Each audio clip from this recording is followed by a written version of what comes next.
Hello everyone, welcome back to my channel. আজকে আমাদের বাড়ির সবার আর তার সঙ্গে সব আত্মীয়দের আজকে নেমন্তন্ন ছিল আমার বড় পিসিমণির বাড়িতে। তো ওখানে গিয়ে আজকে খাওয়া দাওয়া হবে। আজ মেনুতে ছিল বিরিয়ানি, যেটা আমার মা রান্না করেছিল সবার আবদারে। আর আমার বড় পিসিমণির বাড়ি হচ্ছে মঠচণ্ডীপুরে, রোড সাইডে নয়, একটু ভিতরের দিকে। ওখানে ছোটো পিসিমণির বাড়ি থেকেও সবাই এসছিল। এবার ওদের দেখাতে পারিনি, কারণ ওরা ক্যামেরার সামনে আসতে লজ্জা করছিল, তাই দেখাতে বারণ করছিল বলে দেখাতে পারিনি। মা যে বিরিয়ানিটা রান্না করেছিল না, জাস্ট দারুণ খেতে হয়েছিল, দেখতেও দারুণ আর খেতেও দারুণ হয়েছিল। যখন একটু আলু, একটু চিকেন আর রাইসের সঙ্গে পেঁয়াজটা মুখে দিলাম না, জাস্ট অসাধারণ, প্রাণটা পুরো জুড়িয়ে গেল।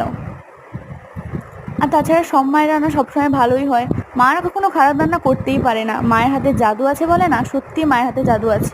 সবার যেমন মায়ের রান্না খুব ভালো লাগে, আমার কাছেও ঠিক তাই। আমার কাছে আমার মায়ের রান্নাই সব থেকে বেস্ট। তো দেখা হবে পরে মিনি ব্লগে, বাই।